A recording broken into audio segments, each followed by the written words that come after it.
ప్రార్థన చేసుకుందాం. పరమందు ఆసనుడైన మా పరలోకపు తండ్రి, గడిచినటువంటి పరిశుద్ధ దినము నుండి నేటి వరకు మమ్మలను కాపాడి నేటి దినమున మిమ్మలను ఆరాధించుటలో ఇంతవరకు తండ్రి మీరు మాయడల చూపిన ప్రేమను బట్టి, కృపను బట్టి మీకు స్తోత్రాలు. ఈ సమయమందు తండ్రి మీ లేఖనాలు వినుటకు సిద్ధపడుతూ ఉన్నాం. సమయోచితమైన జ్ఞానముతో మీ దాసునన్ను నింపి నాలోని పరిశుద్ధాత్మ సహాయం నాకు అనుగ్రహించి మీ పాత్రగా వాడుకొనండి. వినగలిగినటువంటి చెవులను, గ్రహింపగల మనస్సును మీ పిల్లలకు అనుగ్రహించమని మా ప్రభువైన యేసుక్రీస్తు వారి పరిశుద్ధమైన నామంలో ప్రార్థించి వేడుకొనుచున్నాం తండ్రి, ఆమేన్. కూర్చోండి.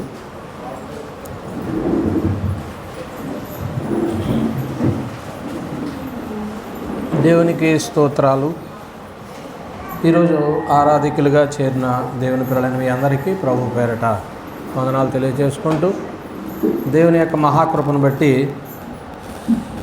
తండ్రి మనల్ని ప్రేమించి ప్రస్తుత దుష్టకాలంలో నుంచి ఆయన ఉచితమైన ప్రేమను బట్టి మనల్ని బ్రతికిస్తూ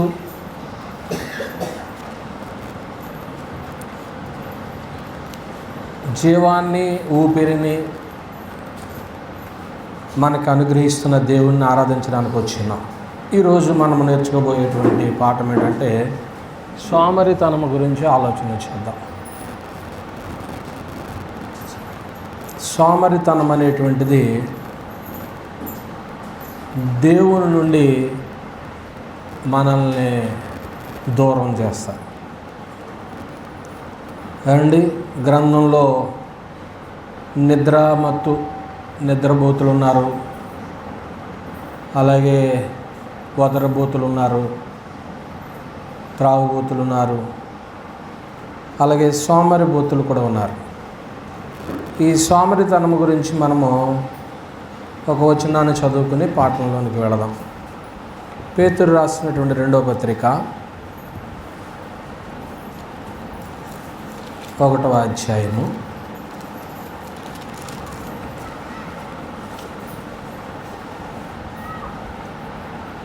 8వ చేతనే 5వ వచనం, మీ మట్టుకు మీరు పూర్ణ జాగ్రత్త గలవారై మీ విశ్వాసమునందు సద్గుణమునందు జ్ఞానమునందు ఆశానిగ్రహమునందు సహనమునందు భక్తి యందు సహోదర ప్రేమ యందు దయను అమర్చుకునుడి.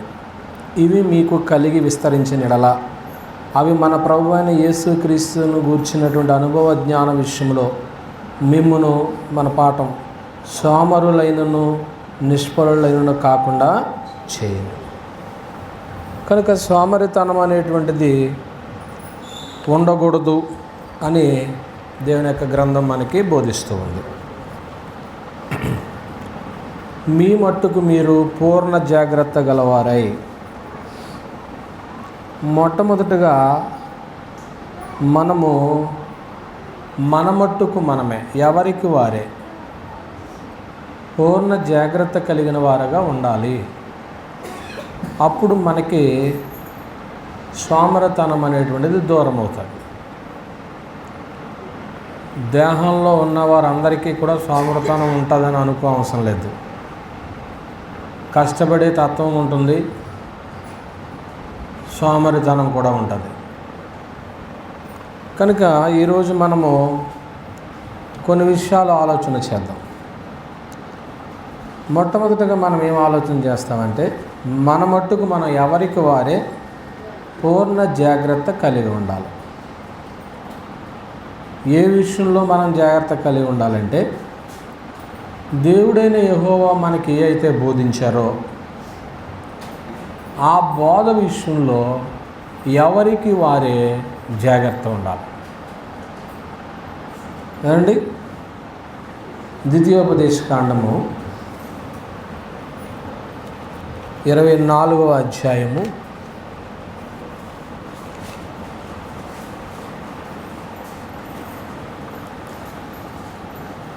1 సమస్యను గురించి చెప్తూ 8వ వచనం, యాజకులైన లేవీయులు మీకు బోధించు సమస్తమును చేయుటకు బహు ఎలా ఉండండి, జాగ్రత్తగా ఉండమంటున్నాడు.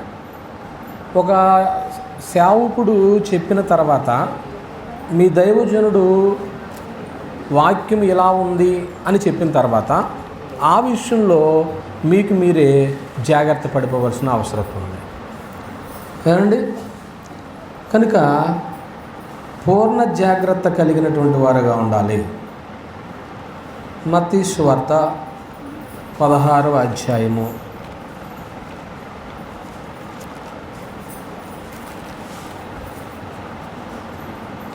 13వ వచనంలో అలా ఆలోచన చేస్తే అలా 12 అప్పుడు రొట్టెలు పులిసిన పిండిని గూర్చి కాదు కానీ పరిసయ్యులు సద్దూకయ్యులు అను వారి బోధన గూర్చి ఎలా ఉండండి. కనుక ఎవరి బోధ వింటున్నాం? పరిసయ్యులు అంటే ఎవరో, వారు ఎటువంటి వారని యేసు ప్రభు చెప్పారు? పులిపిండి లాంటి వారు. అంటే వారు ఏం చేస్తారంటే ఉన్న మంచి ముద్దనంతటినే మంచి జీవితం కలిగిన వాళ్ళందరినీ కూడా పులిసేలా చేస్తారు.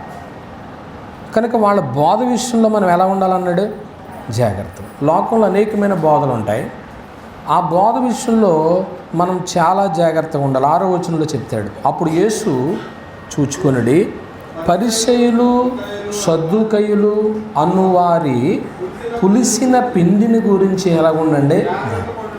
మొట్టమొదటిగా మనం ఏం ఆలోచన చేయాలంటే మన మట్టుకు మనం ఎలా ఉన్నాం, జాగ్రత్తగా ఉన్నామా లేదా. ఎదుటివారి జాగ్రత్త కాదు. ముందు నాలో సోమరతనం పోవాలంటే నాకు నేనుగా జాగ్రత్తగా ఉన్నాను బోధ విషయంలో. ఈ విషయంలో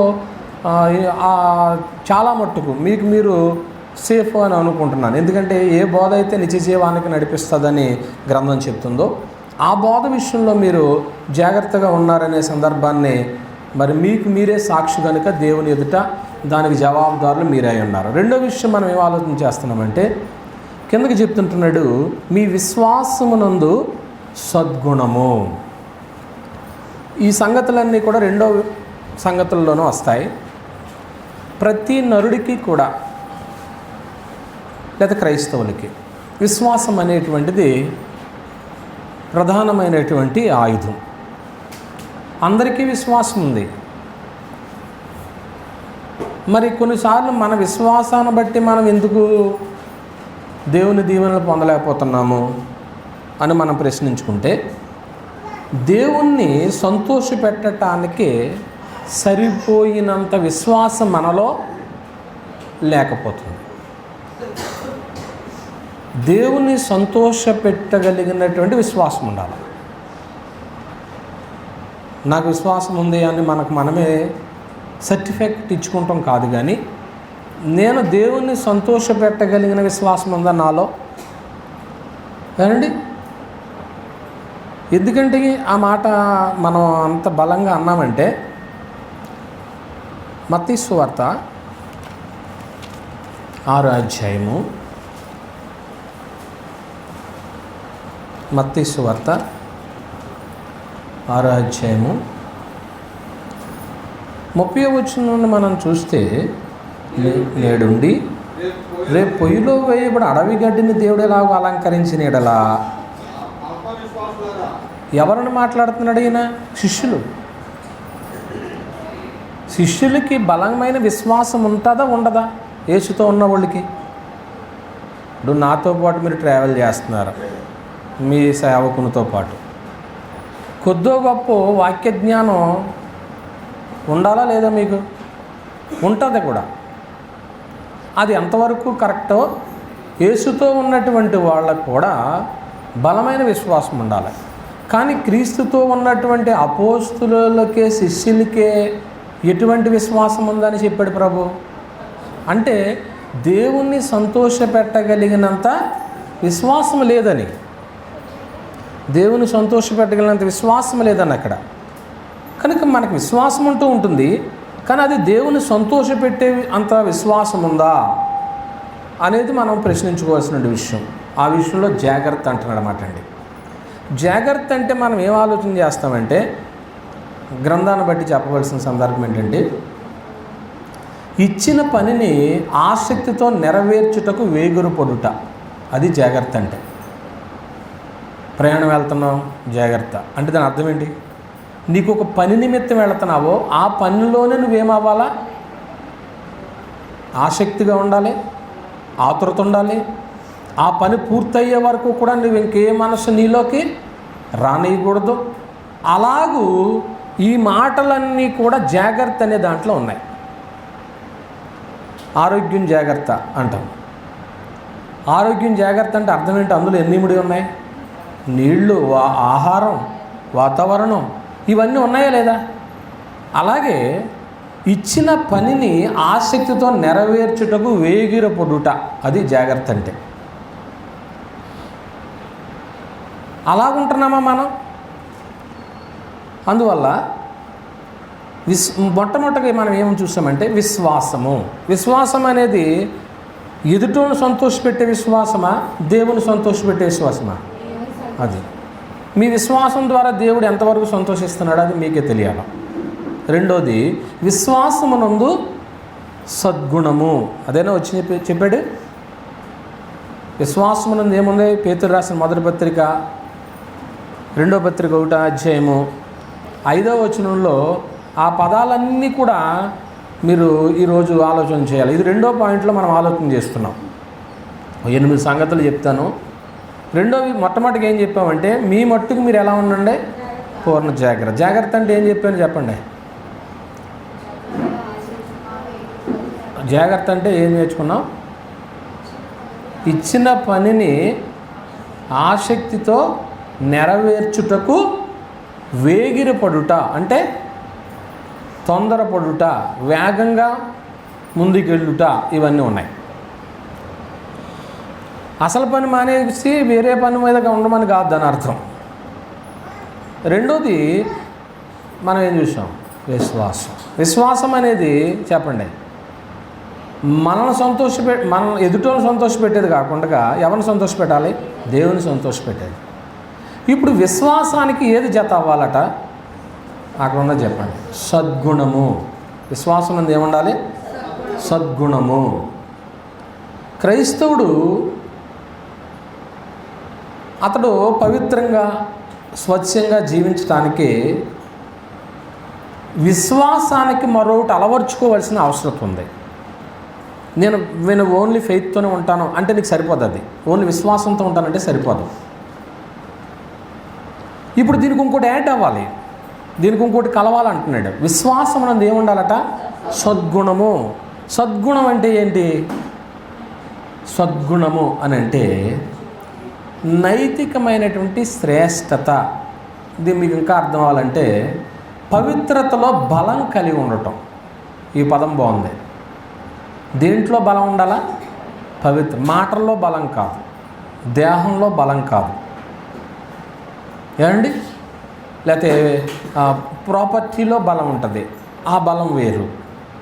కానీ ఇక్కడ గ్రంథం బోధించేటువంటి సమాచారం ఏంటంటే పవిత్రతలో బలం ఉండాలి. అసలు ఆవిడున్నంత పవిత్రత ఎవరు ఉండరండి, ఆయన ఉన్నంత పవిత్రతంగా ఎవరు ఉండరండి. అంటే పవిత్రతలో నువ్వు చాలా బలవంతురాలు అన్నమాట. సద్గుణం అంటే అది. అంత పవిత్రతగా ఉండవలసిన అవసరం ఉంది. ఇది అభివృద్ధి చెందకపోతే, అంటే ఈ ప్రవర్తన, ఈ నైతిక ప్రవర్తన పవిత్రతలో బలం లేకపోతేనట, ఇది వృద్ధి చెందకపోతే ముందు చెప్పింది వ్యర్థం. ఏది? రైట్. ఇది ఇది ఇది డే బై డే ఏమవ్వాలంటే గ్రోత్ అవ్వాలి. ఇది రోజు రోజుకి కూడా అభివృద్ధి అవ్వాలి. ఒక్కరోజే పవిత్రతలో బలం వచ్చేస్తుందా? బలహీనం పడినోడు బలపడాలంటే రోజు ఏం చేయాలి? ఆహారం తీసుకోవాలి. ఒకరోజే పెట్టేసామనుకోండి శక్తి రాదు కదా. మీరు విని వాక్యం వినే కొలదే మీ పవిత్రతలో మీ యొక్క జీవితంలో బలం వస్తుంది. ఈ బలం ఇది అభివృద్ధి చెందకపోతే నువ్వు కలిగి ఉన్న విశ్వాసం అంతా కూడా వ్యర్థమే. అంటే ఇప్పుడు విశ్వాసానికి ఏది యాడ్ అవ్వాలి? సద్గుణము. ఏమండి? రెండవది ఏమన్నాడు? సద్గుణమునందు జ్ఞానము. దేవుణ్ణి సంతోషపెట్టడానికి జ్ఞానం కూడా అలవర్చుకోవాలి. జ్ఞానం అంటే ఏంటి? జ్ఞానం అంటే దేవుని చిత్తాన్ని ఎరిగి దాన్ని మనస్సులో ఉంచుకొనటం. దేవుని చిత్తం ఇది అని తెలుసుకుని అది మనసులో ఉండాలి. ఒక వ్యక్తి యొక్క విశ్వాసాన్ని ఎదుటోళ్ళకి ఫోకస్ చేయాలంటే ఏది అవసరం? జ్ఞానం అవసరం. నీలో ఉన్న విశ్వాసాన్ని ఎదుటోళ్ళకి ఫోకస్ చేయాలి అంటే, ఇప్పుడు ఇది మైక్ ఉంది. ఇప్పుడు ఈ మైక్ శబ్దం పనిచేయాలంటే ఇందులో ఏముండాలా? కరెంట్ ఉండాలి, అంతేనా? ఇది కరెంట్ లేకపోతే ఇప్పుడు లైట్ ఉంది, అది లోన వెలిగే సాధనం ఉన్నా కానీ అందులో ఏం లేదు, పవర్ లేదు అనుకోండి, వెలుగుతుందా? వెలగదు. అలాగే నీలో ఉన్న విశ్వాసాన్ని ఫోకస్ చేయాలంటే, దాన్ని ఎదుటోళ్ళకి ప్రజెంట్ చేయాలంటే ఏది కావాలా? జ్ఞానం. ఇప్పుడు నేను ఎంతో నేర్చుకున్నాను అనుకోండి, ఉంది, బుక్స్ ఉంటాయి, బైబిల్ ఉంటాయి, ఏమండి, ఇవన్నీ ఉన్నాయి. కానీ బోధించడానికి జ్ఞానం లేదనుకోండి, చెట్టు అంత మనిషి ఉన్నాడు, వీటి నోట్లో అక్షరం లేదండి అంటే ఏంటి ఉపయోగం? ఏంటి? మన పిల్లల్ని అక్షర జ్ఞానం కోసం ఏం చేస్తాం? చిన్నతనం నుంచి కొట్టి తిట్టి మొత్తానికి వాళ్ళకి ఇష్టమైనవి పెట్టి స్కూల్కి పంపిస్తున్నాం. ఎందుకని? రేపొద్దున వాడు ఎదిగిన తర్వాత, నిన్ను ఇలా పెంచింది మీ అమ్మ, ఎలా పెంచాడు మీ నాయన, కనీసం నీకు ఏమి నేర్పించలేకపోయారు? 4 అక్షరాలు నేర్పించలేకపోయారు. నీ ధనాన్ని ఫోకస్ చేయాలన్నా, నీ బలాన్ని ఫోకస్ చేయాలన్నా నీకు రేపొద్దున జ్ఞానం అవసరం. జ్ఞానం కోసం ఈవేళ ఎన్ని వేలు లక్షలు పోతున్నారండి పిల్లలకి. పిల్లల మీద ఎంత బిజినెస్ జరుగుతుందండి. కనుక డివైన్గా ఆత్మ సంబంధంగా కూడా జ్ఞానం అనేటువంటిది లేకపోతే నీ విశ్వాసాన్ని వ్యక్తపరచలేవు, నువ్వు ఫోకస్ చేయలేవు. నాకు ఇంత విశ్వాసం ఉందని ఎలా చెప్పగలవు? జ్ఞానం ఖచ్చితంగా అవసరం అన్నమాట అండి. జ్ఞానం సహాయం చేస్తుంది. ఒకవేళ జ్ఞానం లోపించిందనుకోండి, ఈ మాట నాకు చదివినప్పుడు కూడా బాధ కలిగింది. హోషేయ గ్రంథం 4వ అధ్యాయం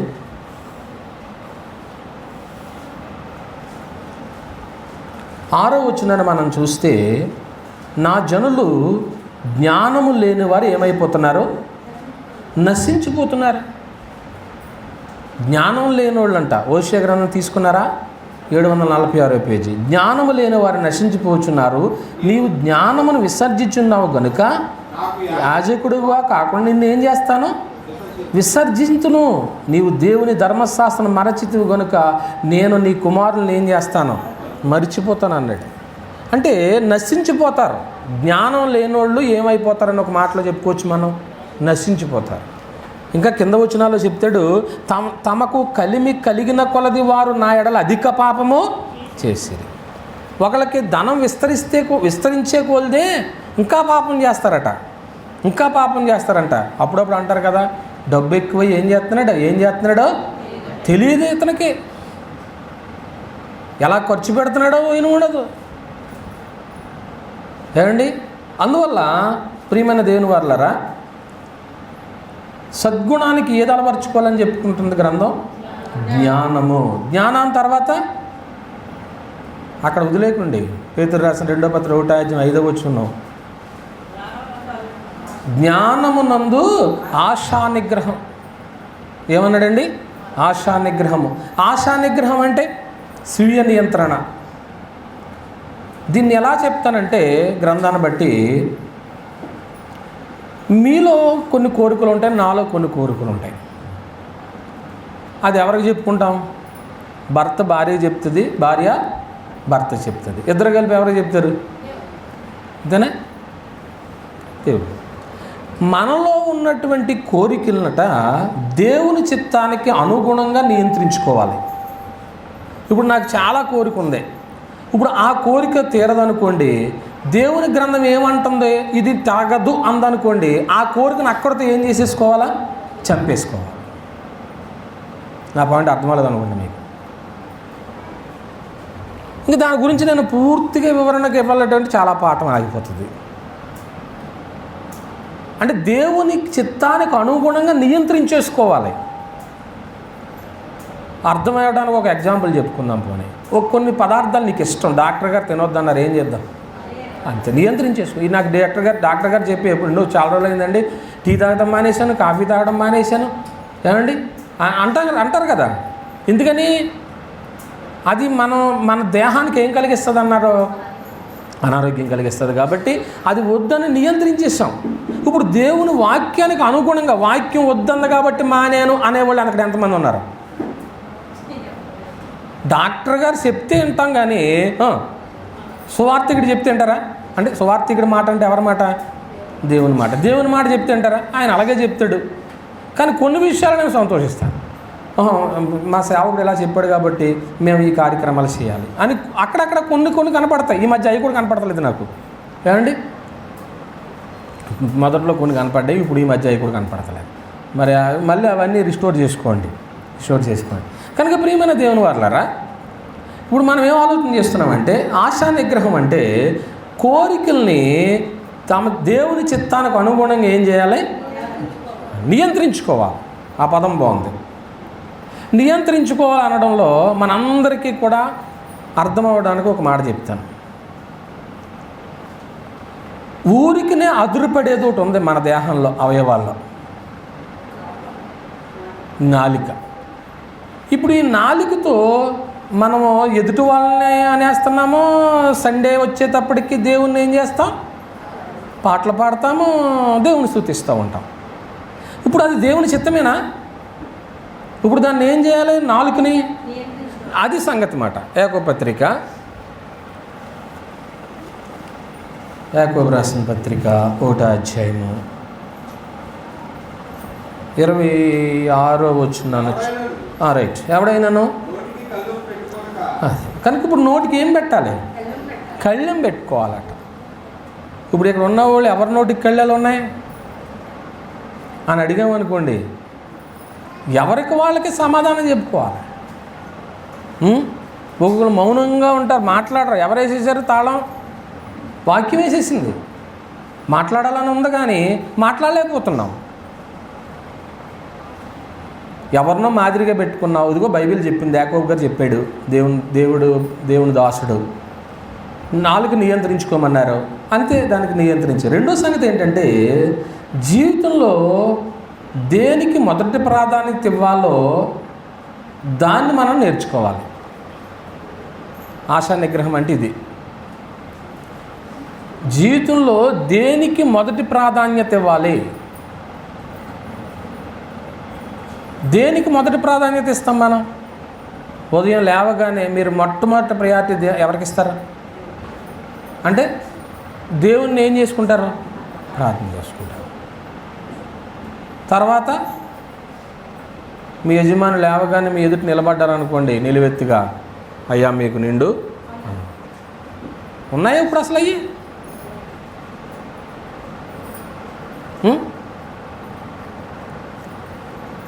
మత్తయి సువార్త 6వ అధ్యాయము 33వ వచనము అందరికీ నోటికి వచ్చిందే. మత్తయి సువార్త 6వ అధ్యాయం 33వ వచనము.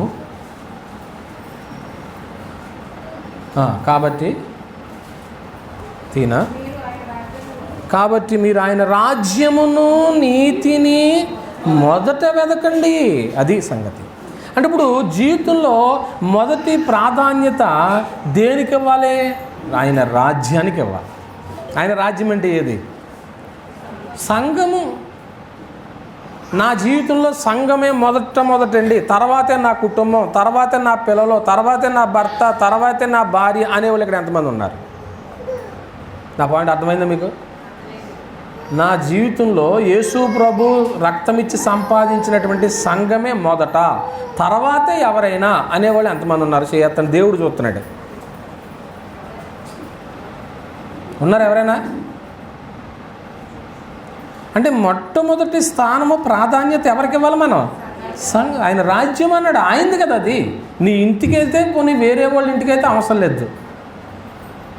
ఎవరింటికైనా మనం వెళ్ళాలనుకోండి, వాళ్ళు నీకు బాగా ఇష్టమైన వాళ్ళు అనుకోండి, చెప్పండి, ఎర్లీ ఇన్ ద మార్నింగ్ ఏం చేస్తాం? త్వరగా సిద్ధపడిపోయి అందరికంటే ముందు వెళ్ళాలి. ఎందుకని? నీకు ఇష్టం కాబట్టి ఆ ఇల్లు.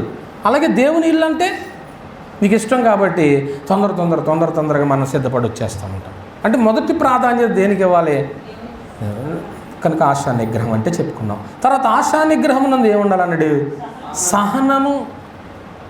సహనం అంటే దీని స్థిరత్వం అన్నాడు. ఇది మంచి మాట ఉంది ఇక్కడ. సహనం అనేటువంటిది విశ్వాసానికంటే దీర్ఘాయువుని ఇస్తుందట. మనిషిలో ఉన్న విశ్వాసానికే ఏమిస్తుంది? సహనం దీర్ఘాయువుని ఇస్తుంది. అంటే ఆయుష్ని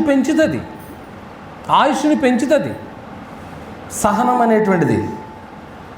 చాలామంది సహనం కలిగి ఉండడంలో విఫలమైపోయారు. చాలామంది క్రైస్తవులు కూడా అవిశ్వాసులుగా అయిపోయారు. ఏది లేక? సహనం లేక. మీ అందరికీ సహనం ఉంది కాబట్టి నేను ఎన్నన్నా, మీ సహోదరులు ఎన్నన్నా, సహోదరులు ఎన్నన్నా, మీరు ఇంకా మీ విశ్వాసాన్ని సహించుకుంటే దేనికి ఆయుష్ పెరుగుతుంది?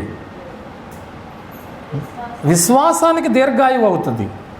అంటే నీ విశ్వాసం ఇంకా బలపడదన్నమాట. ఇంకా కొద్ది రోజులు ముందుకు సాగిపోతుంది, అక్కడతో ఆగిపోదన్నమాట అండి. సహనమునందు ఏమన్నాడు? సహనమునందు భక్తి అంటే ఏంటి? భక్తి అంటే దేవుని స్వభావం కలిగి జీవించుట. భక్తి అంటే ఏంటి? దేవుని స్వభావం కలిగి జీవించుట. దేవుని స్వభావం ఒకటి చెప్పుకుందామే. పేతురు రాసిన మొదటి పత్రిక 1వ అధ్యాయము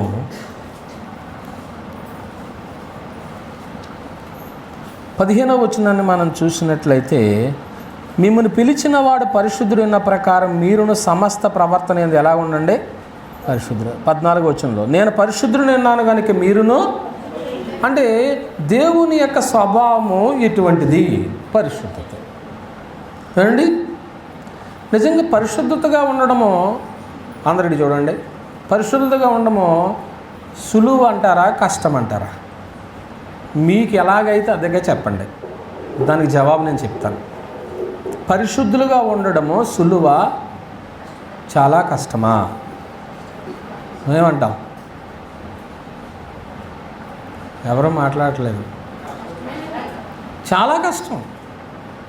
పరిశుద్ధతగా ఉండడం అనేది చాలా కష్టమండి. అది కలిగి ఉండడం అనేటువంటిది అది దేవుని స్వభావం. అది దేవుని స్వభావం.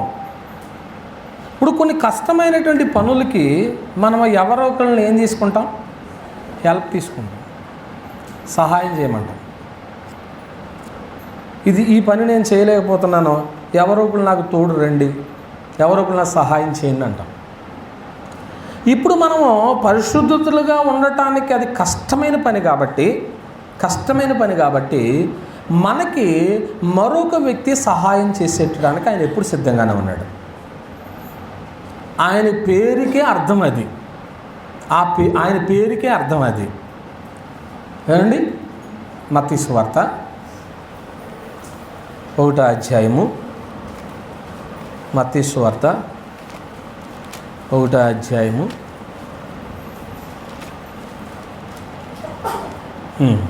23వ వచనాన్ని చదువుతున్నాం.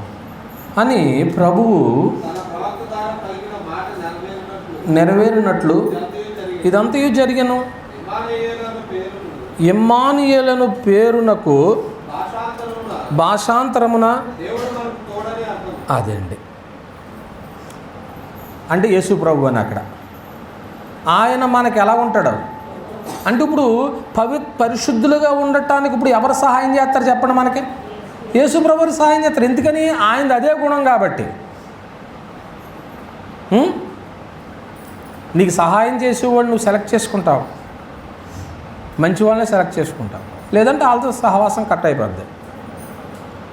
అందువల్ల ప్రియమైన దేవుని వారలారా, ఎన్ని చెప్పానండి? విశ్వాసమునందు సద్గుణం, సద్గుణమునందు జ్ఞానము, జ్ఞానమునందు ఆశానిగ్రహము, ఆశానిగ్రహమునందు సహనము, సహనమునందు భక్తి, భక్తి తర్వాత ఏముంది? సహోదర ప్రేమ. సహోదర ప్రేమ అంటే దీని గురించి నేను ఎంత తక్కువ చెప్తే అంత మంచిది. ఎందుకంటే మీ అందరిలో అది ఎక్కువ పుష్కలంగా పొర్లిపోతుంది కాబట్టి. నా గిన్నె నిండి పొర్లిపోతుంది అన్నాడు ఎవరో? దావీదు గారు. నా గిన్నె నిండి ఏమైపోతుంది? మీరు సహోదర ప్రేమ చూపించమంటే ఒకరికంటే ఒకరు ఎక్కువ చూపిస్తారు. అయితే సహోదర ప్రేమ అంటే ఒక వ్యక్తి దేవుణ్ణి ప్రేమించటానికి మొదట తన సహోదరుని పట్ల ప్రేమ కలిగి ఉండాలి. దేవుని ప్రేమించే ముందు చెప్పండి ఎవరి మీద ప్రేమ ఉండాలా? సహోదర ప్రేమ ఉండాలి. ఏమండి? యోహాను మొదటి పత్రిక 4వ అధ్యాయము, యోహాను మొదటి పత్రిక 4వ అధ్యాయము 20వ వచనం. ఎవడైనను నేను దేవుణ్ణి ప్రేమించుచున్నానని చెప్పి తన సహోదరుని ద్వేషించిన ఎడల అతడు అబద్ధికుడగును. తాను చూచిన తన సహోదరుని ప్రేమింపనివాడు తాను చూడని దేవుణ్ణి ప్రేమింపలేడు. దేవుని ప్రేమించేవాడు తన సహోదరుని కూడా ప్రేమింపవలెనని ఆజ్ఞ మనం ఆయన వలన. నిజంగా దేవుణ్ణి మనం సరిగా ప్రేమిస్తున్నాము అని అంటే కనుక ఎవరిని కూడా ప్రేమిస్తాం? సహోదరుని కూడా ప్రేమిస్తాం.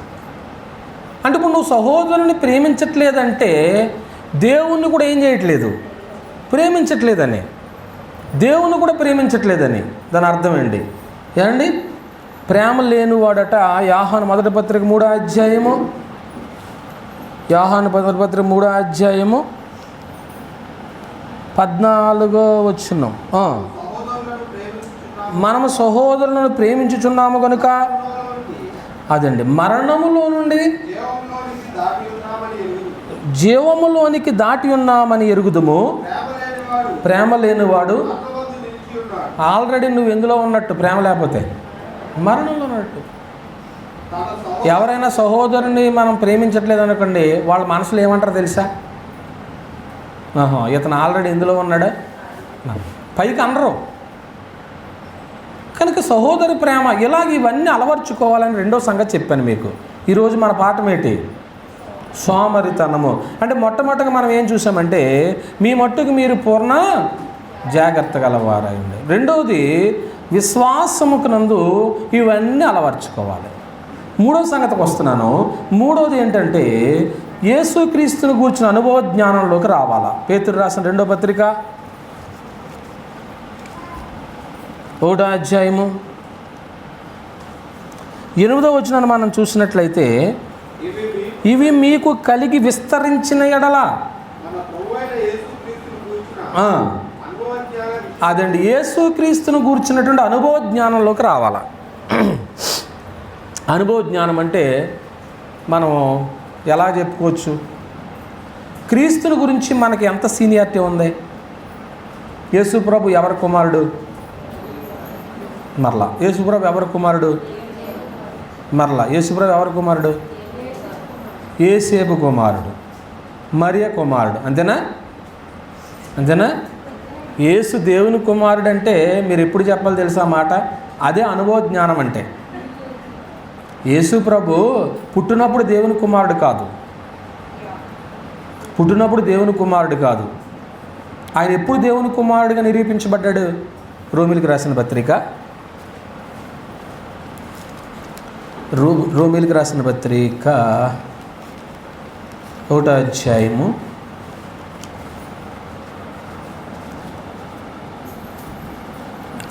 1వ నుంచి చదువుదాము.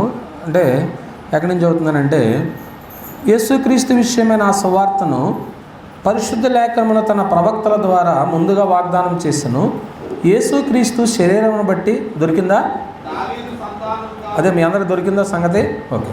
యేసుక్రీస్తు శరీరమును బట్టి దావీదు సంతానముగాను మృతుల్లో నుండి పునరుత్థానుడైనందున పరిశుద్ధమైన ఆత్మను బట్టి అది ఎప్పుడైనా దేవుని కుమారుడిగా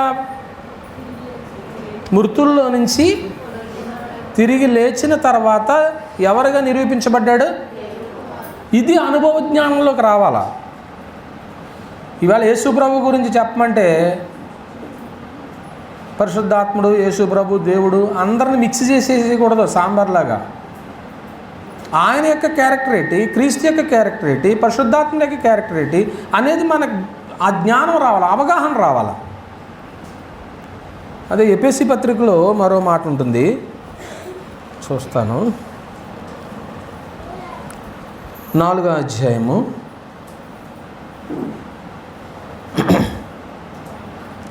11వ వచనము. మనమందరము విశ్వాస విషయములోను దేవుని కుమారుని గురించిన జ్ఞాన విషయములోను, అదండి దేవుని కుమారుని గురించినటువంటి జ్ఞాన విషయంలో ఏది రావాలా? యేసుక్రీస్తు ప్రభువారిని గురించిన జ్ఞానం అనుభవంలోకి రావాలి మనం. ఏమండి, మీ సీనియారిటీ ఎంత అన్నారు అనుకోండి, నాది 10 ఏళ్ళు అండి, చర్చికి వెళ్ళి అన్నారు. అమ్మ ఒక వాక్యం చెప్పన్నారు అనుకోండి, చెప్పగలిగినటువంటి లాగా నువ్వు అసలు ఏది చెప్పడం రాదు. యేసు ప్రభు గురించి 2 మాటలు చెప్పు. యేసు ప్రభు పుట్టినప్పుడు ఆయన దావీదు సంతానంలో పుట్టాడు. ఆయన చనిపోయినప్పుడు మృతుల నుంచి తిరిగి లేచిన తర్వాత దేవుని కుమారుడిగా నిరూపించబడ్డాడు. అంటే ఈ మధ్యలో ఎంత సువార్త జరిగింది చెప్పొచ్చు మనం. ఆయన రోగులను బాగు చేశారు, ఏమండి, అనేకమైనటువంటి అద్భుతాలు చేశాడు. ఆయన చేయని నేరానికి తీర్పుగా నిలబడ్డాడు. ఇవన్నీ చెప్పుకుంటూ వచ్చి సిలువ వేయబడ్డాడు. దేవుని కుమారుడిగా ఏం చేయబడ్డాడు? మరి బాప్తిసం పొందేటప్పుడు కూడా నీటిలో ఏమని ఒప్పుకున్నారు మీరు? యేసు దేవుని అది ఖచ్చితం. యేసుక్రీస్తు ప్రభువారు దేవుని కుమారుడు, ఆయన నా కోసం ఈ లోకానికి వచ్చాడు. అది ఆ అనుభవంలోకి రావాలి. యేసుక్రీస్తుని గురించిన అనుభవ జ్ఞానం పొందాలండి. ఏమండి, 3 చెప్పాను. 4వది ఏంటంటే సోమరతనం లేకుండా ఉండాలంటే, యేసుక్రీస్తుని గురించి నువ్వు అనుభవ జ్ఞానంలోకి రావట్లేదంటే అర్థం ఏంటి? సోమరతనంగా ఉండి నువ్వు బైబిల్ నేర్చుకుంటలేదు. ఏమండి, అనారోగ్యంగా ఉంటే చర్చి మానేస్తామా? ఆరోగ్యంగా ఉంటే మానేస్తామా? అనారోగ్యంగా ఉన్నప్పుడే, అంతేనా? అలా నిజానికి ఆత్మీయ అనారోగ్యం ఉన్నప్పుడు నాకు ఇలా ఆత్మీయ అనారోగ్యంగా ఉందే, కొద్ది మందు వేయించుకోవాలి, అయ్యగారిని అమ్మగారిని పిలవాలని ఎప్పుడైనా అనుకున్నారా? అనారోగ్యంగా ఉన్నప్పుడు వెంటనే ఆర్ఎంపీకి ఏం చేస్తాం? ఫోన్ చేయాలి. వచ్చి ఆయన సూది మందో లేకపోతే అరుకో ఏదోటి వేస్తాడు. నాకు ఆత్మీయ అనారోగ్యం వచ్చింది, ఈవేళ మా వైద్యులను పిలవాలని ఎప్పుడన్నా అనిపించిందా? అసలు ఆత్మీయ అనారోగ్యమే లేదు, మీరు ఎప్పుడూ కూడా ఆరోగ్యవంతులుగానే ఉంటున్నారు కదా. అంటే యేసుక్రీస్తుని గురించి పూర్తిగా ఏముంది మీకు? అనుభవ జ్ఞానం. అది లేకపోతే మనిషి ఏమైపోతాడు? ఈరోజు పాఠాన్ని బట్టి సోమరితనం అయిపోతాడు. 3 సంగతులు చెప్పుకున్నాం. ఒకటి ఏంటంటే మీ మట్టుకు మీరు ఎలా ఉండండి, అవతల గురించి కాదు, మీ మట్టుకు మీరు పూర్ణ జాగ్రత్త. జాగ్రత్త అంటే ఏం చెప్పాను? ఇచ్చిన పని ఆసక్తితో నెరవేర్చడానికి వేగిరి పడాలి. 2వది విశ్వాసము. విశ్వాసానికి ఏం అమర్చుకోవాలో చెప్పాను కనుక. 3వది ఏం చెప్పానండి? యేసుక్రీస్తుని గురించిన అనుభవ జ్ఞానంలోకి రా. 4వది చెప్తున్నాను, దేవుడిచ్చిన వాటిని వాడుకోవాలి. దేవునికి ఏమైతే ఇచ్చాడో వాటిని ఉపయోగించుకోవాలి. మత్తయి సువార్త 25వ అధ్యాయం. మత్తయి సువార్త 25వ అధ్యాయము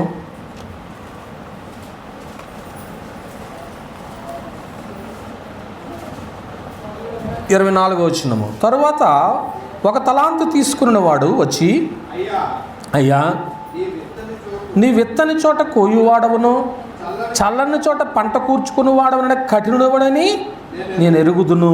ఇతను ఎన్ని తలాంతులు తీసుకున్న వ్యక్తి? 1 తలాంతు తీసుకున్నవాడు. 1 తలాంతు తీసుకున్నటువంటి వాడు ఆ తలాంతును వాడాడా వాడలేదా? అంటే ఇటు మనసంతా దేని మీద ఉందో మరి? పాఠాన్ని బట్టి ఇటు ఎవడని చెప్తాడు? ఎందుకని సోమరి? ఇచ్చిన తలాంతును ఏం చేయలేదు? వాడుకోలేదు. నీకు కొద్దిగానే ఇచ్చాడు దేవుడు. ఏమండి, వ్యాపారం ఉంటుంది, పెట్టుబడితో స్టార్ట్ చేస్తారు వ్యాపారాన్ని. పెట్టుబడి ఎంత పెడతారు మొదట్లో? చిన్న వ్యాపారం అనుకోండి, చిన్న మొత్తంతో వ్యాపారం స్టార్ట్ చేస్తారు. ఆ వ్యాపారాన్ని ఏం చేసుకోవాలి? అబ్బాయి దానికి అదే అభివృద్ధి అయిపోవాలి, నేను ఇంటికాడే పడుకుంటానని పడుకో, అసలు చేయకు. ఈరోజు పాఠాన్ని బట్టి ఏమని పిలవాలి వాళ్ళని? సోమరుడు గురించి ఏమంటాడు తెలుసా? మీ అందరూ కూడా తలుపు ఉంది కదా, అక్కడ తలుపు ఉంది తెలుసా? ఉతక మీద తలుపు అంటారు, ఎప్పుడైనా విన్నారా? ఉతక మీద తలుపు అంటే ఆ తలుపుని ఎంతవరకు వెళ్తుంది, ఎంతవరకు వస్తుంది అది?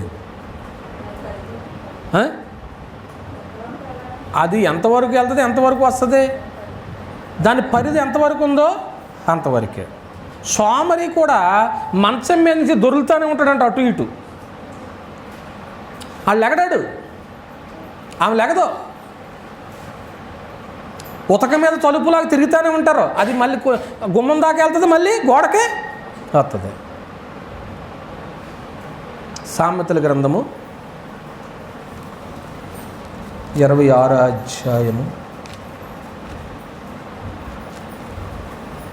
సామెతల గ్రంథము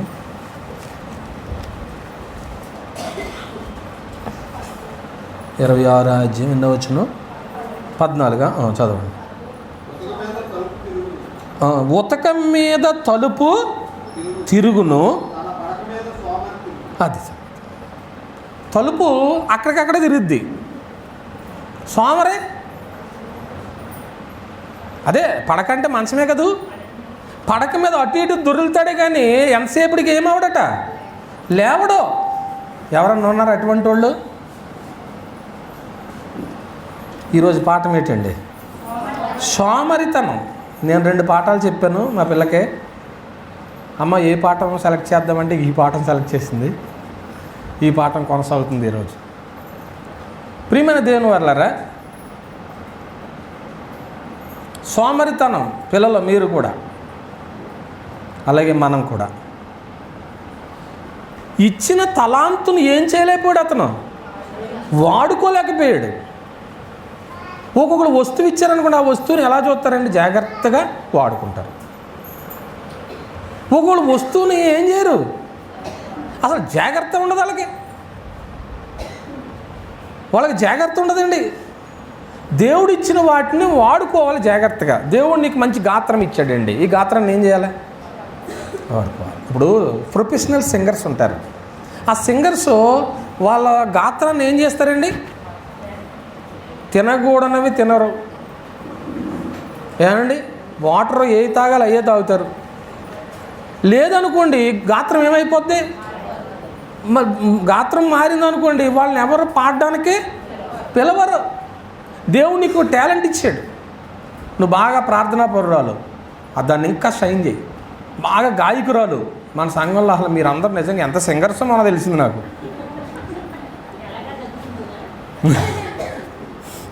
ఏమండి, చక్కగా పాడారు. ఎలా ఉంటుందో జస్ట్ డెమో చూసాం.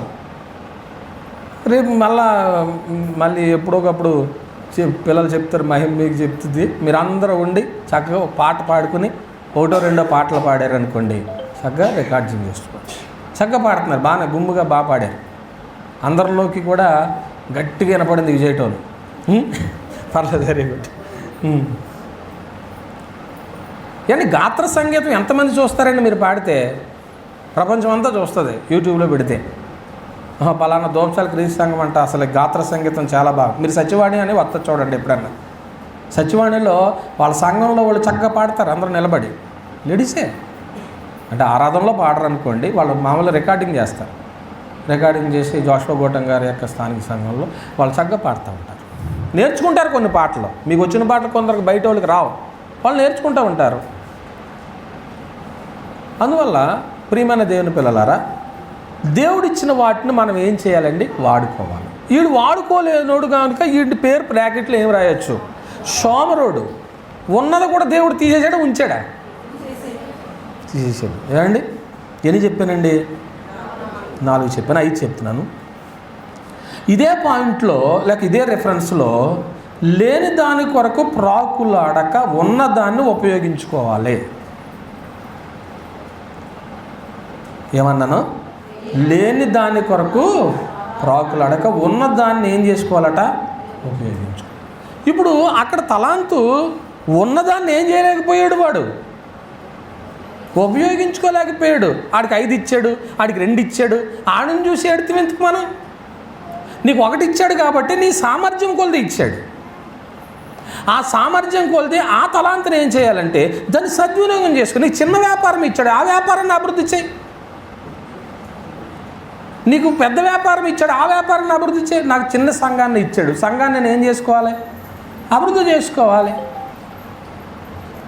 ఏమండి, ప్రియమైన దేవుని వర్లారా, అదే రిఫరెన్స్ రాసుకోండి. మత్తయి సువార్త 25వ అధ్యాయము 24 నుంచి 26 రాసుకోండి. ఏమండి ఎన్ని చెప్పాను? 6వ సంగతి ఏం చెప్తున్నానంటే గర్వమును అజ్ఞానం విడిచిపెట్టాలి. గర్వాన్ని అజ్ఞానాన్ని విడిచిపెట్టాలి. సామెతల గ్రంథము 26వ అధ్యాయము, సామెతల గ్రంథము 26వ అధ్యాయము 16వ వచనాన్ని మనం చూసినట్లయితే, ఏతువులు చూపగల 7 కంటే గర్వాన్ని అజ్ఞానాన్ని వదిలిపెట్టాలి. చాలామంది గర్వంగా ఉంటున్నారు, అజ్ఞానంగా ఉంటున్నారు. అది విడిచిపెట్టాలి. 7వ సంగతి చెప్తాను. చేమల యొద్దకు వెళ్ళి వాటి నడతలు కనిపెట్టి జ్ఞానం తెచ్చుకోవాలి. ఎవరండి చేమల దగ్గరికి వెళ్ళేది? సోమరి. సోమరి ఎక్కడికి వెళ్ళమన్నాడు తెలుసా? చేమల దగ్గరికి వెళ్ళి. 6వ అధ్యాయము సామెతల గ్రంథం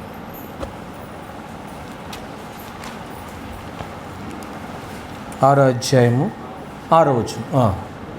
సోమరి సీమల యొద్దకు వెళ్ళము, వాటి నడతలు కనిపెట్టి జ్ఞానము తెచ్చుకోమంటున్నాడు.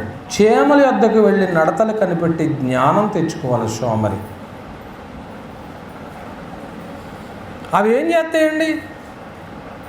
చీమల గురించి ఎంత పాఠం చెప్పాడండి.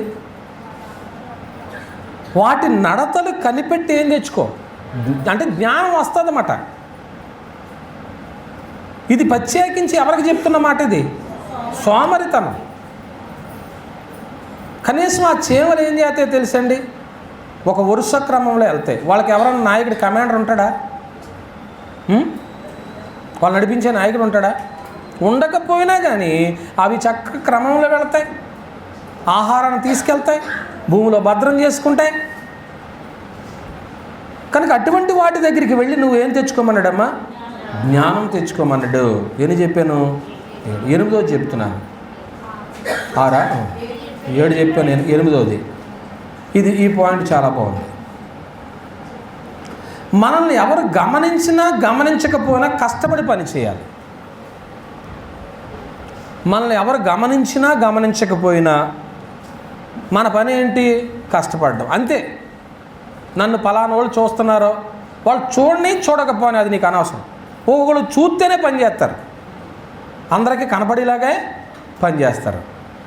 ఏమండి ఒక్కొక్కరు ఏం చేయరు, వాళ్ళు చూడలేదు కాబట్టి మన పని చేయకూడదు. ఇప్పుడు నేను ఎవరైనా పొగడాలంటే వాళ్ళ ముందు ఏం చేయాలా?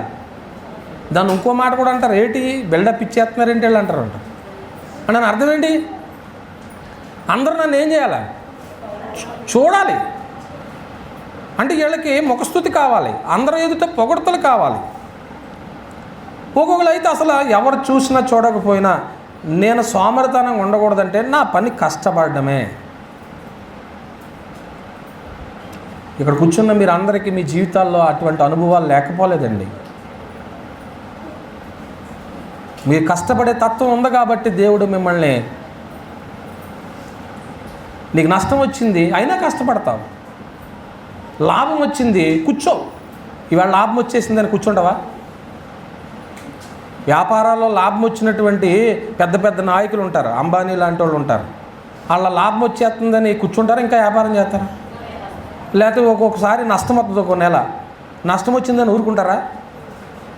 ఎవరు చూసినా చూడకపోయినా నీ పని నువ్వు చేసుకుంటూ వెళ్ళిపోవాలి. అప్పుడు నువ్వు ఎవరో కావు, సోమరి కావు. కష్టపడే గుణం. నన్ను పలానా వాళ్ళు చూస్తుంది, దేవుడు చూస్తాడండి. శ్రమ పడుము అన్నాడు తిమోతికి చెప్తూ. నువ్వు శ్రమ పడుము, నీ పని శ్రమ పడడమే. మీరున్నారండి ఉదయం లేచి సాయంత్రం దాకా స్త్రీలుగా మీ డ్యూటీ ఏంటి? చేయడమే. పురుషులు ఏం చేస్తారు? ఏదో అన్నాడు కదండి, ఎవరు చెప్పారు నాకు అది గుర్తులేదు, ఉద్యోగం పురుష లక్షణం అన్నాడు. అది చిన్నదో పెద్దదో ఖచ్చితంగా ఏం చేయాలా? ఉద్యోగం చేయవలసిన అవసరం ఉంది. నా ఉద్యోగం ఇది. ఇక్కడ పిల్లలు ఉన్నారు, వాళ్ళ ఉద్యోగాలు ఇంకా రావాలి. అప్పుడు దాకా ఇంట్లోనే వాళ్ళకి ఉద్యోగం, కొండ ఇచ్చారో, బకెట్ ఇచ్చారో, లేకపోతే వాటర్ డ్రమ్ ఇచ్చారో, వాళ్ళకి ఏయోటి ఇచ్చి ఉంటారు కదా మీరు పని చేయమని. ఆ పనిలో వాళ్ళు నిమగ్నం అవ్వాలి. అదే డ్యూటీ అనుకుని నువ్వు ఎవరు చూసినా చూడు. మా అమ్మ చూస్తుందని చేయకుండా ఆడపిల్లలు మీరు ఉన్నారా? అమ్మ ముందే అంట్లు తోమేయడం, అమ్మ ముందే సీపు పట్టుకుంటాం, అమ్మ ముందే ఏదో చేసేయడం కాదు. అమ్మ లేనప్పుడు కూడా ఏం చేయాలి? పని చేయాలి. ఏమండి? ఎవరు ఐడెంటిఫై చేస్తారో దేవుడు గుర్తిస్తాడు. దేవుడు గుర్తిస్తాడు. కనుక ఎవరు చూసినా చూడకపోయినా, మనల్ని ఎవరు గమనించినా గమనించకపోయినా కష్టపడి ఏం చేయాలా? పని చేయాలి. కష్టపడి పని చేయాలి. అదే రెఫరెన్స్ 6 సామెతలు 6వ అధ్యాయం, సామెతలు 6వ అధ్యాయము 6వ వచనమే. సోమరి వెళ్ళుము, వాటి నడతలు కనిపెట్టి జ్ఞానము తెచ్చుకునము. అదిగోండి సంగతి. వాటికి న్యాయాధిపతి లేకున్నను, పై విచారణకర్త లేకున్నను, అధిపతి లేకున్నను. అంటే దాని అర్థం ఏంటంటే ఏ తత్వం ఉంది వీటికి? కష్టపడే తత్వం. ప్రతి కాలానికి సిద్ధం చేసుకుంటాయట. ఏమండి? ఎన్ని చెప్పాను? 8. 9వ సంగతి చెప్తున్నాను. ప్రతి కాలమందు కూడా సిద్ధం కలిగి అన్నిటినీ సిద్ధపరచుకోవాలి. ప్రతి కాలమందు కూడా సిద్ధం కలిగి అన్నిటినీ సిద్ధపరచుకోవాలి. ఒక్కొక్క స్త్రీ ఏం చేద్దండి? ఇప్పుడు మీరు మంగళవారం సంతకి వెళ్తే అనుభవం ఉందా ఆడవాళ్ళకి? సంచిలో ఈ దుకాణం దగ్గర, ఆ దుకాణం దగ్గర, ఆ దుకాణం దగ్గర అన్నిటినీ చక్కగా. ఇప్పుడు ఇంకా తగ్గిపోయారండి. ఇదివరకైతే ఒక 10-15 సంవత్సరాల క్రితం అయితే అన్నీ ఏ రోజు కొనుక్కునేవారు? పప్పు, ఆయిల్, దినుసులు అన్నీ కూడా. ఇప్పుడైతే కొంచెం డైలీ చేసుకునే వాళ్ళం 2 డేస్కి ఒకసారి, 3 డేస్కి ఒకసారి. ఉద్యోగస్తులు ఉన్నారనుకోండి, నెలకి సరిపడగా ఏం చేసుకుంటారు? అవన్నీ కూడా స్త్రీ చక్కగా సిద్ధం చేసుకుంటుంది. ఇగో ఈ నెల కందిపప్పు మన కేజీ అవసరం, ఈ నెల ఆయిల్ ఎంత అవసరం, పిల్లలకి ఫీజు ఎంత అవసరం, ఇవన్నీ సిద్ధం చేసుకుంటుంది. ఇవన్నీ సిద్ధం చేసుకుంటారు. అంటే నీ సిద్ధపాటు వల్ల నువ్వేదో జ్ఞానవంతురాలని అనుకునే అవసరం లేదు. నీలో ఏ గుణం లేదని పాఠాన్ని బట్టి అర్థమవుతుంది. సోమరితనం లేదు. నా భార్య చూసుకుంటుంది అన్ని, భర్త ఎప్పుడు సంతోషిస్తాడు. యజమాని కష్టపడటం వరకేనండి. భార్య ఏం చేస్తే ఇంట్లో అన్నింటినీ చక్కదిద్దుకుంటుంది. జ్ఞానవంతురాలు తన ఇల్లు కట్టునన్నాడంటే ఏది సిమెంట్ ఇటుకలతో ఇల్లు కడతావని కాదు. ఇల్లుని చక్కగా కట్టుకుంటుంది, అన్నిటికన్నీ చూసుకుంటుంది. అండి మంచి సంగతి అది. ప్రతి కాలంలోనూ వర్షాకాలం వస్తుంది, ఏం సిద్ధం చేసుకోవాలి? వేసవకాలం వస్తుంది, ఏం సిద్ధం చేసుకోవాలి? వీటన్నిటినీ సిద్ధపరుచుకుంటుంది. ఆ గుణమంతా ఎవరిలో కనపడుతుందండి?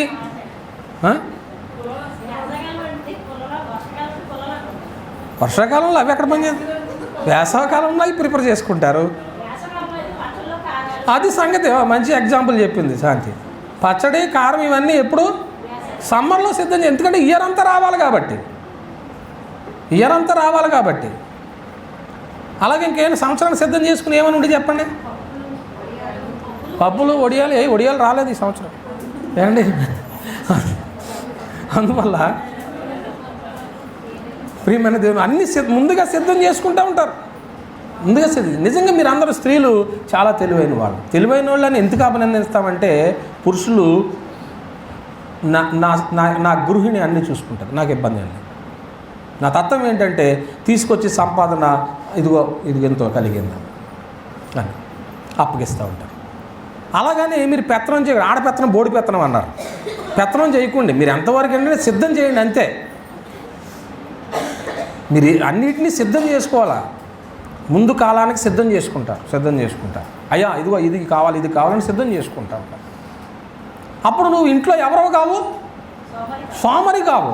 నీ భర్త సోమరి కాదు కాబట్టి, కష్టపడుతున్నాడు కాబట్టి నువ్వు ప్రిపేర్ చేస్తున్నావు, నువ్వు సిద్ధం చేస్తున్నావు. నిజంగా అటువంటి ఫ్యామిలీలు చాలా బాగుంటాయండి. అలా ఉండాలనే నేను కోరుకుంటున్నాను, దేవుడు కోరుకుంటున్నాడు అన్నమాట. ఏం చెప్పానమ్మా? మరొకటి ఏం చెప్తున్నానంటే, ప్రతి పనిలో శ్రద్ధ కలిగి ఉండాలండి. ప్రతి పనులు ఏముండాలా? శ్రద్ధ కలిగి ఉండాలి. బాగా శ్రద్ధ కలిగి ఉండాలి. అసలు శ్రద్ధను ఇంకో మాటలో ఏం చెప్పచ్చు? ఇంగ్లీష్ పదం వస్తుంది ఇక్కడ. ఇంట్రెస్టా? అసలు ఎంత ఇంట్రెస్ట్ అంటే ఒక్కొక్కడు వంట చేయడం మంచి శ్రద్ధ, వాళ్ళ పొయ్యి కాడి నుంచి రావదావిడి గెరిటి తిప్పుతూనే ఉంటుంది, అనుభవం, సీనియర్, శ్రద్ధ. ఒక్కొక్కరు మాట్లాడడం శ్రద్ధ. ఎంతసేపు అయినా ఏం చేస్తారు, మా పిల్ల చెప్పింది సోది అంటే విలువైన మాటలు ఉండవంట. అందులో విలువైన మాటలు మాట్లాడితే తప్పేముంది, అవసరమైన మాట్లాడుకోవచ్చు. గంట టైం ఇస్తారు నాకు ఆదివారం ప్రసంగం. ఆదివారంలో నేను ఆ లెసన్ ప్రజెంట్ చేయలేదనుకోండి, అప్పుడు మీరు ఏమంటారో తెలుసా, ఇది మాకు ఉపయోగం లేదంటారు. ఒక గంట లెసన్ మీ దగ్గరికి తీసుకురావడానికి ఎన్ని రఫ్ పేపర్లో రాయవలసి ఉంటుంది, ఎంత సిద్ధపాటు ఉంటుంది, ఎంత ప్రార్థన ఉంటుంది, ఎంత జ్ఞానం ప్రిపేర్ చేసుకోవాలి, సిద్ధపాటు. ఏమండి, దాదాపుగా 3-4 ప్రసంగాలు సిద్ధం చేసుకుంటే మీకు ఏది ప్రజెంట్ చేయాలని తర్జన పడి దేవుడిని అడిగి ఎక్కడే ప్రసంగం చేయాలి, అక్కడే ప్రసంగం చేయాలి, ఇవన్నీ కూడా ఆలోచించి సిద్ధపాటు. కనుక ప్రియమైన దేవుని వారలారా, ప్రతి పనిలోని ఏముండాలండి, శ్రద్ధ ఉండాలి, శ్రద్ధ ఉండాలి. సామెత గ్రంథం 13వ అధ్యాయం, స్పీడ్గా అయితే ఇంకొక మాట ఉంది, అది కూడా చదువుకొని ప్రార్థన చేసుకుంటాం. 13వ అధ్యాయము 4వ వచనం, వెరీ గుడ్. సోమరి ఆశపడును కానీ వాని ప్రాణమునికి ఏమీ దొరకదు. అది కూడా శ్రద్ధ గల వారి ప్రాణం ఎలా ఉంటుంది, శ్రద్ధ, పని మీద శ్రద్ధ, ఏమండి, వస్తువుల మీద శ్రద్ధ, వ్యాపారం మీద శ్రద్ధ, ఇంటి మీద శ్రద్ధ. ఇంటి మీద శ్రద్ధ ఉన్నప్పుడు ఎలా ఉంటుందండి మీ ఇల్లు? రత్నం గారు మీ ఇల్లు గుర్తొస్తుంది నాకు. పాత ఇల్లు ఉన్నప్పుడు ఎక్కడా కూడా దడులు ఏం చేయనిచ్చేది కదా, ఆవిడ కనపడనిచ్చేది కదా. అంటే దడులు కనపడకుండా ఏం కుట్టేసేవారు. ఇప్పుడు లేవనుకుంటే దేవుని స్తోత్రం, మంచి ఇల్లు ఇచ్చారనుకోండి. అలాగే మీది కూడా చిన్న చిన్న ఇల్లులు. నువ్వు శ్రద్ధగా ఉన్నావంటే పుష్టిగా ఉంటా భవిష్యత్తులో అని అర్థం. శ్రద్ధ ఉండాలంటున్నాడు. ప్రతి పనిలోనూ శ్రద్ధ చూపించాలి. ఏమండి, నెహెమ్యా గ్రంథము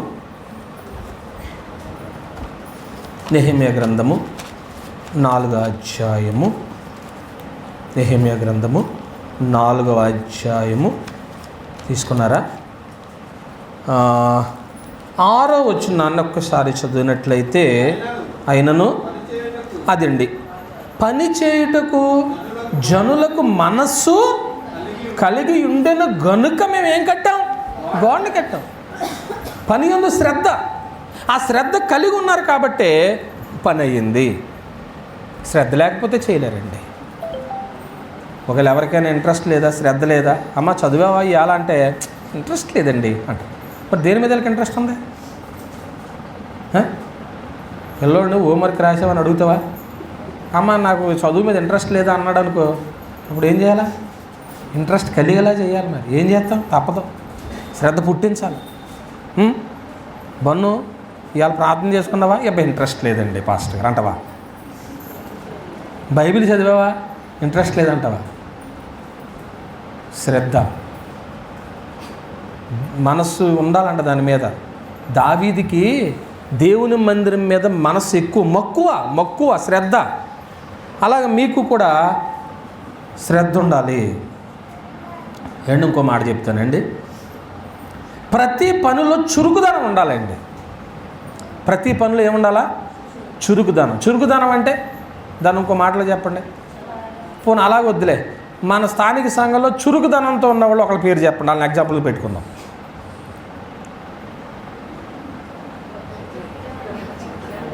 ఎవరు లేరా? శాలిం రాజు వెరీ గుడ్, చురుకుదనంతో ఉన్నాడు. ఆయన నమూనాగా తీసుకోండి. పోనీ చురుకుదనం, దేనికైనా చురుకుదనం అండి, చురుకుదనం ఉండాలి. సామెత గ్రంథం 12వ అధ్యాయము, సామెతల గ్రంథము 12వ అధ్యాయము 27వ వచనం. సోమరి వేటాడినను ఆడికి ఏం దొరకదు, ఆడికి వెళ్తాడు కానీ ఏం దొరకదు సోమరికి. చురుకుగా ఉండుట గొప్ప, అదే నీకు భాగ్యం అంటే ఐశ్వర్యం అని అర్థం. నువ్వు చురుకుదనంతో ఉండు, నీకు గొప్ప భాగ్యం దొరుకుతుంది. చివరిగా మరో మాట చెప్తాను, ఎన్నైతే అన్ని లెక్కెట్టండి, తర్వాత చెప్పండి. చివరిగా ఏంటంటే నిద్ర తగ్గించి వేకువనే లేచి ప్రార్థన చేయాలి. ఏం తగ్గించాలా? నిద్ర. అసలు మనిషి ఎన్ని గంటలు నిద్రపోతాడు? ఎక్కువ మామూలుగా సగటున ఎంత నిద్రపోవాలంటారండి? 8 గంటల 8 గంటలు. ఇప్పుడు 8 గంటలు నిద్రపోతే ఆ మనిషి ఆరోగ్యంగా ఉంటాడు. ఒకవేళ పని ఉంది, ఈవేళ చర్చికి వెళ్ళాలి, పోను 1 గంట తక్కువ నిద్రపో. ఎప్పుడు లేకు? వేకుజామునే లేగాలి. యేసుప్రభు వారు ఎప్పుడు లేచేవారు అని ఉంది? పెందలక్కడే లేచేవారు. ఆయనకే చురుకుదనం ఉన్నప్పుడు మరి మనకి చురుకుదనం ఉంటే, ఇప్పుడు ఇవన్నీ ఉంటే మనలో ఏ తనం లేనట్లు? సోమరితనం లేనట్లు. ఎన్ని చెప్పానండి? మొట్టమొదట మీ మట్టుకు మీరు పూర్ణ జాగ్రత్తగా ఉండండి, విశ్వాసం కలిగి ఉండండి. విశ్వాసానికి అవన్నీ అలవర్చుకోండి. యేసుక్రీస్తుని గురించినటువంటి అనుభవ జ్ఞానంలోకి రావాలి. దేవుడిచ్చిన వాటిని ఏం చేయాలా? వాడుకుంటారా? పాడు చేసుకుంటారా? అమ్మా, దేవుడు ఇచ్చిన వాటిని వాడుకుంటారా? పాడు చేసుకుంటారా? వదనాలు. లేని దాని కొరకు ప్రాకులాడక ఉన్నదాన్ని ఏం చేయండి? ఉన్నదాన్ని ఉపయోగించుకోవాలి. నీకేదో కొద్దిగా ఇచ్చాడు, దాన్ని ఉపయోగించుకో. లేనిది నాకు వాళ్ళకుంది నాకు లేదు, వాళ్ళకుంది నాకు లేదు, లేదు అనుకో, అంశలే. లేని దానికి ప్రాకులాడుకో. గర్వాన్ని అజ్ఞానాన్ని ఏం చేయాలి? విడిచిపెట్టాలి.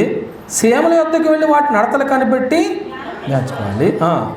ఎవరు గమనించినా గమనించకపోయినా ఏం చేయండి? ఈ పాయింట్ ఎంతమందికి నచ్చింది? చేతులెత్తండి. పిల్లలు మీకు నచ్చలేదా? అంటే మీ అమ్మ వాళ్ళు చూసినప్పుడు పని చేస్తారా? లేనప్పుడే చేయాలి. చేతులు ఎత్తలేదు, చూడలేదు నేను. మగవాళ్ళకి నచ్చలే, మా పిల్లలకు నచ్చలేదు. ఇప్పుడు నచ్చలేదు అన్నాకే చేతుతున్నారు. మీరు ఎవరు గమనించినా గమనించకపోయినా, మా పాస్టర్ గారు చూస్తున్నారు అనే కాదు, నా తండ్రి చూస్తున్నాడనే కాదు, నా తల్లి చూస్తుందనే కాదు. ఒక్కోసారి ఎక్కడికో వెళతారండి, పిల్లల్ని ఎక్కడికో పంపుతాం, వాళ్ళని మనం చూడట్లేదు, అయినా కానీ వాళ్ళ పనేదో వాళ్ళు అంతే వాళ్ళు చేసుకోవాలి. నిన్ను దేవుడు చూస్తున్నాడని మర్చిపో. దేవుడు నిన్ను తప్పకుండా ఐశ్వర్యంతుడిగా చేస్తాడు. ప్రతి కాలం యందు కూడా సిద్ధం కలిగి అన్నిటిని ఏం చేయాలి? ఈ విషయంలో మట్టుకు నేను అనుకుంటున్నాను, ఇది ఖచ్చితంగా లేడీస్ పాయింటే. ఎందుకంటే మీరే ఏం చేసుకుంటారు? ఇంట్లో అన్నీ సిద్ధం చేసుకుంటారు, అన్నీ మీరే సిద్ధం చేసుకుంటారు. ఒకవేళ ఈ విషయంలో ఒకవేళ ఏదైనా లోటు ఉంటే కనుక అది మీరు చూసుకోండి. శ్రద్ధ కలిగి, ఏ విషయంలో ఎక్కువ శ్రద్ధ ఉంటుంది? అన్ని విషయాలను ఉండాలని చెప్పింది గ్రంథం. అన్ని విషయాలను శ్రద్ధ ఉండాలి. చురుకుదనంతో ఎవరని చెప్పారు మీరు? ఎగ్జాంపుల్ చెప్పారు కదా, మా శాలేం రాజుని చెప్పారు. చురుకుదనంతో ఉన్నాడు అంటారు. రేపు వారం నుంచి చూస్తాను నా కుర్రాడు ఎంత చురుకుదనంతో ఉంటాడు. నిజమే, పిల్లలు చురుకుదనంతోనే పని చేస్తారు. చూస్తూ ఉంటాను, పనులు చెప్తూ ఉంటారు. పాపం అప్పుడప్పుడు మీరు మీటింగ్స్ అప్పుడు అందరూ కష్టపడే గుణం ఉంటుంది అన్నమాట అండి. నాయన మర్చిపోకుండా దేవుడు మిమ్మల్ని తగిన సమయంలో దీవిస్తాడు బాబు. దేవుడు తప్పకుండా మిమ్మల్ని దీవిస్తాడు. కాకపోతే నేను ప్రారంభంలో మాట చెప్పాను, దేవుణ్ణి సంతోషపెట్టే అంత విశ్వాసం మనలో ఉందో లేదో అది చూసుకోండి. మొట్టమొదటి పాయింట్ అది చెప్పాను నేను. అందరికి విశ్వాసం ఉందో లేదని నేను అనట్లే. దేవుని సంతోషపెట్టే అంత విశ్వాసం లేదు కాబట్టి శిష్యులకి చెప్పాడు. ఏమన్నాడు? అల్ప వాళ్ళన్నే ఎండగట్టాడు యేసుప్రభు వారు. నువ్వు నేనంత వాక్యంతో చెప్తున్నాడు, హెచ్చరిస్తున్నాడు. చివరికి ఏం నిద్ర తగ్గించి. ఇది ఎంతమందికి నచ్చింది? ఇది ఎవరికి నచ్చలేదు. ఇది ఎవరికి నచ్చలేదు. ఇది కూడా అలవర్చుకోండి. ఇవన్నీ అలవర్చుకుంటే మనలో ఏ తనం ఉండదో. అలాగూ మీరందరూ చురుకుదనంతో ఉండి గొప్ప భాగ్యవంతులు అవ్వాలని ఈ మాటలు హెచ్చరిస్తున్నాను. హెచ్చరించిన తర్వాత ముస్లిం అందరూ వందనాలండి. కళ్ళు మూసుకొని ప్రార్థన చేస్తాను. పరమందు ఆశ్రయమైన తండ్రి, ప్రభు దినాన్ని ఆరాధనలో క్రీస్తుని గురించిన అనుభవ జ్ఞానంలోకి రావాలని, అది మాత్రమే కాదు, ఎన్ని సంగతుల్లో మాలో లోటు ఉన్నాయో అవి మేము కలిగి ఉంటే సోమరితనం అనేటువంటిది మా చుట్టూ ఉంటుంది, మాలో ఉంటుంది. మేము దీవించబడలే, మాకు ఏ భాగ్యం రాదు. అది విడిచిపెట్టే మనసు దయచేయండి. మిగతా మేలుకరంగా మార్చండి. మా ప్రభువైన యేసుక్రీస్తు వారి పేరట ఈ ప్రార్థన మీకు సమర్పిస్తున్నాం తండ్రి. ఆమేన్.